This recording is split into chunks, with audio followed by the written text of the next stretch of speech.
आकाशवाणी नागपूर. राम औरंगाबादकर आपल्याला प्रादेशिक बातम्या देत आहे. काही ठळक बातम्या. रिपब्लिक टीव्हीचे संचालक अर्णब गोस्वामी यांच्या विरोधात शिवसेना आमदाराचा आज विधानसभेत हक्कभंग प्रस्ताव दाखल. राज्यातील आरोग्य विज्ञान पदवी प्रवेश प्रक्रियेत वन महाराष्ट्र वन मेरिट. वैद्यकीय शिक्षण मंत्री अमित देशमुख यांची विधानसभेत घोषणा. विधान परिषदेच्या उपसभापतीपदी नीलम गोऱ्हे यांची आज एकमतानं निवड. आणि कविकुलगुरू कालिदास संस्कृत विश्वविद्यालयाचा 9वा दीक्षांत समारंभ आज संपन्न. रिपब्लिक टीव्हीचे संचालक अर्णब गोस्वामी यांच्या विरोधात शिवसेना आमदार प्रताप सरनाईक यांनी आज विधानसभेत हक्कभंग प्रस्ताव दाखल केला. अर्णब गोस्वामी यांनी त्यांच्या वृत्तवाहिनीच्या माध्यमातून सातत्यानं राज्याचे प्रमुख आणि सरकार यांच्या विरोधात एकांगी विधानं करून शासनाची प्रतिमा मलिन करण्याचा प्रयत्न चालवल्याबद्दल हक्कभंग प्रस्ताव दाखल करण्यात आला आहे. विधानसभा उपाध्यक्ष नरहरी झिरवळ यांनी हक्कभंग प्रस्ताव दाखल करून घेतला आणि नियमानुसार कारवाई करण्याची सूचना केली. यामुळे मंत्री आणि विरोधकांमध्ये शाब्दिक चकमक होऊन कामकाज आज 3दा तहकूब झालं. अभिनेत्री कंगना राणावत आणि रिपब्लिक वृत्तवाहिनीचे संचालक अर्णब गोस्वामी यांच्या विरोधात आज विधान परिषदेत हक्कभंग प्रस्तावाची सूचना मांडण्यात आली. राणावत हिच्या विरोधात काँग्रेसचे भाई जगताप यांनी तर गोस्वामी यांच्या विरोधात शिवसेनेच्या मनीषा कायंदे यांनी हक्कभंग प्रस्ताव मांडला. सभापती रामराजे नाईक निंबाळकर यांनी या सूचना स्वीकारल्या असून यावर नंतर निर्णय देणार असल्याचं जाहीर केलं. अनेकांच्या बलिदानातून मिळालेल्या मुंबईचा अपमान करून कंगनानं मुंबईशी गद्दारी केली आहे अशी टीका जगताप यांनी हा हक्कभंग प्रस्ताव मांडताना केली. राज्यातील आरोग्य विज्ञान पदवी अभ्यासक्रमाच्या प्रवेशामध्ये 70% प्रादेशिक कोटा आणि 30% राज्यस्तरीय कोटा या धर्तीवर यापूर्वी प्रवेश करण्यात येत होते. आता मात्र 70-30 प्रादेशिक कोटा कार्यपद्धत रद्द करण्यात आली असल्यानं वन महाराष्ट्र वन मेरिट अशी वैद्यकीय प्रवेश प्रक्रिया असेल अशी घोषणा वैद्यकीय शिक्षण मंत्री अमित विलासराव देशमुख यांनी विधानसभेत केली. यापूर्वी उर्वरित महाराष्ट्र, मराठवाडा आणि विदर्भ असे 3 प्रादेशिक विभाग करण्यात आलेले होते. ज्या प्रादेशिक विभागातून उमेदवार 12वी उत्तीर्ण झालेला असेल त्या उमेदवारांसाठी त्याच्या संबंधित प्रादेशिक विभागातील महाविद्यालयांमध्ये 70% जागा राखीव असायची. तसंच 30% जागा या संपूर्ण राज्यातील उमेदवारांकरता उपलब्ध असायची. 3ही प्रादेशिक विभागांमध्ये महाविद्यालयांची संख्या आणि पर्यायानं प्रवेशासाठी उपलब्ध जागांची संख्या भिन्न होत्या. त्यामुळं मराठवाड्यासारख्या प्रादेशिक विभागामध्ये जिथं महाविद्यालयांची संख्या कमी आहे तिथल्या विद्यार्थ्यांना 70% प्रादेशिक जागांमध्ये कमी जागा उपलब्ध होत होत्या. त्यामुळं उच्च गुणवत्ता असूनही तिथल्या उमेदवारांना त्यांच्या पसंतीच्या महाविद्यालयात प्रवेश मिळत नव्हता.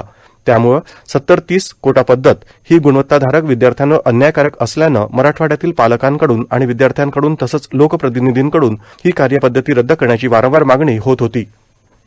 देशभरात आज सकाळी 8 वाजता संपलेल्या 24 तासात 75,521 रुग्ण कोरोनामुक्त झालेत. ही आजवर एकाच दिवसात कोरोनामुक्त झालेल्या रुग्णांची सर्वाधिक संख्या आहे. यामुळे कोरोनामुक्त झालेल्या देशभरातल्या एकूण रुग्णांची संख्या 33,23,950 झाली आहे. याबरोबरच देशातल्या कोरोनाबाधित रुग्ण बरे होण्याचा दर वाढून 77.65% झाला आहे.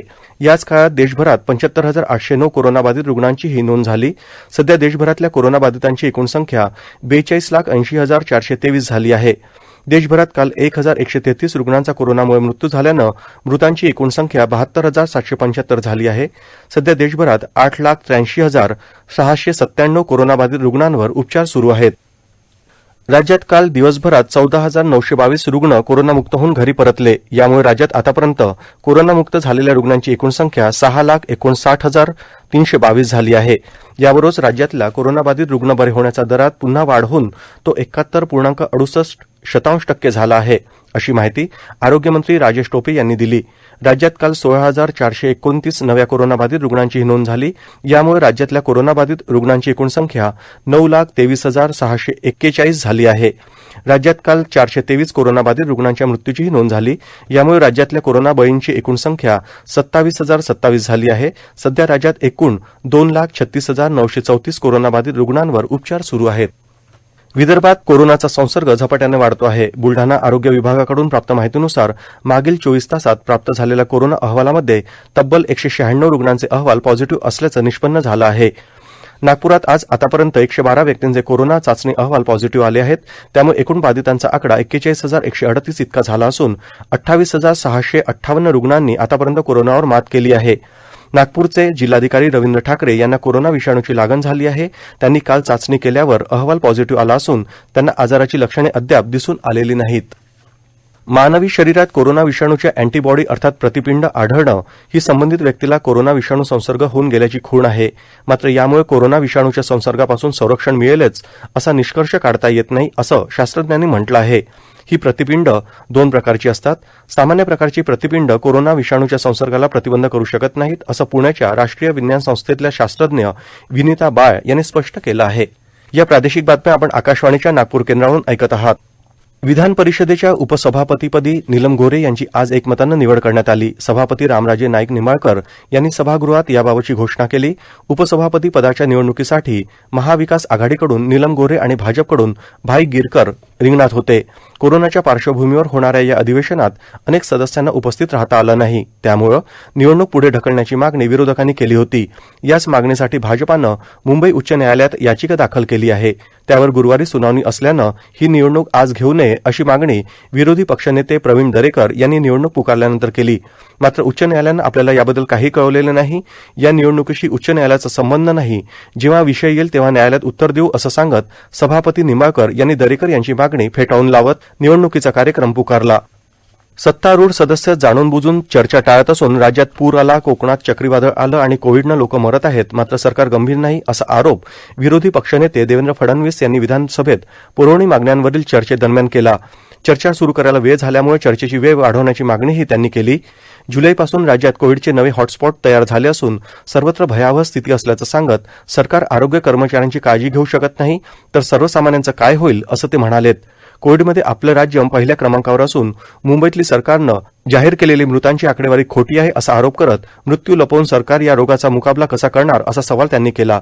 कोरोना संदर्भात सरकारचे अनेक निर्णय चुकल्याचं तसंच सरकारचा खासगी रुग्णालयांवर कोणताही वचक राहिला नसल्याचं ते म्हणालेत. राज्यात कोरोना काळात शेतकऱ्यांना बोगस बियाणे मिळालीत, सोयाबीनची पेरणी पूर्ण किडीमुळे वाया गेली, कापूस, उडीद, कडधान्य ही त्याच स्थितीत असताना सरकारनं त्याची दखल घेत नसल्याचा आरोप त्यांनी यावेळी केला.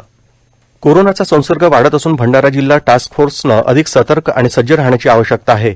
वाढता प्रादुर्भाव रोखण्यासाठी सर्व यंत्रणांनी आपापसात समन्वय साधून सकारात्मक वृत्तीने हा लढा लढण्याची वेळ आहे.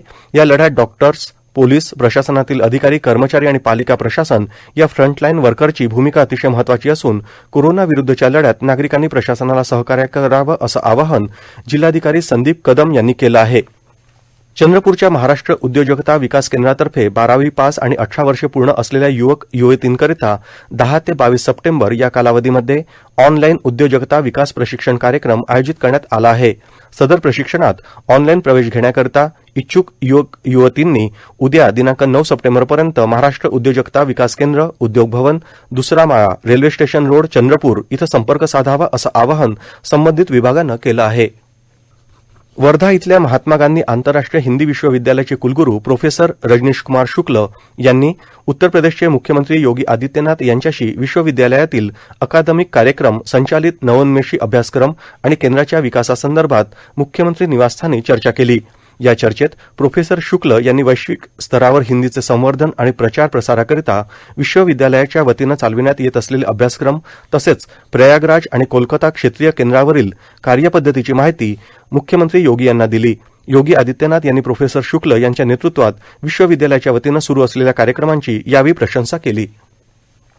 कवी कुलगुरू कालिदास संस्कृत विश्वविद्यालयाचा 9वा दीक्षांत समारंभ आज संपन्न झाला. विश्वविद्यालयाच्या इतिहासात प्रथमच कोविड-19 मुळे दीक्षांत समारोह जिओ मीट या आभासी माध्यमातून आयोजित करण्यात आला होता. आभासी दीक्षांत समारोह आयोजित करणारे कवी कुलगुरू कालिदास संस्कृत विश्वविद्यालय हे भारतातील पहिलं संस्कृत विश्वविद्यालय आहे. हे विशेष. या दीक्षांत समारोहात संस्कृत क्षेत्र आणि शिक्षण क्षेत्रातील अतुलनीय योगदानाबद्दल भारतीय विश्वविद्यालय संघाचे पूर्वाध्यक्ष आणि कवी कुलगुरू कालिदास संस्कृत विश्वविद्यालयाचे पूर्व कुलगुरू डॉ. पंकज चांदे यांना, तर योगशास्त्रातील संशोधन आणि सातत्यपूर्ण सेवेबद्दल ओम प्रकाश तिवारी, सचिव कैवल्यधाम योग संस्था लोणावळा पुणे यांना मानद विद्या वाचस्पती अर्थात ऑनररी डिलीट उपाधीनं सन्मानित करण्यात आलं. महाराष्ट्राचे राज्यपाल आणि विश्वविद्यालयाचे कुलपती भगतसिंग कोश्यारी यांनी या दीक्षांत समारोहात 271 पदव्युत्तर पदवी, 628 पदवी, 879 पदविका, 86 पदव्युत्तर पदविका आणि 35 प्रमाणपत्र अशी एकूण 1956 पदवी प्रमाणपत्रे प्रदान केलीत. स्वामी रामदेवजी आपल्या दीक्षांत भाषणात म्हणाले, संस्कृत केवळ भाषा नसून ती एक संस्कृती आहे. भाषा, साहित्य, वेदविद्या, दर्शनादी विविध शास्त्रे संस्कृतमध्ये आहेत. परा अपरा विद्या, प्रवृत्ती, निवृत्ती, प्रेयस, श्रेयस या सर्वांचे सार संस्कृत भाषा आहे. अभियांत्रिकी, चिकित्साशास्त्र, व्यवस्थापनशास्त्र इत्यादी विविध तंत्राविषयी संस्कृतमधून शिकविण्यास प्रारंभ केला पाहिजे असं आवाहन त्यांनी यावेळी केलं. शेवटी पुन्हा काही ठळक बातम्या. रिपब्लिक टीव्हीचे संचालक अर्णब गोस्वामी यांच्या विरोधात शिवसेना आमदारांचा आज विधानसभेत हक्कभंग प्रस्ताव दाखल आणि कविकुलगुरू कालिदास संस्कृत विश्वविद्यालयाचा 9वा दीक्षांत समारंभ आज संपन्न. याबरोबरच प्रादेशिक बातमीपत्र संपलं. नमस्कार.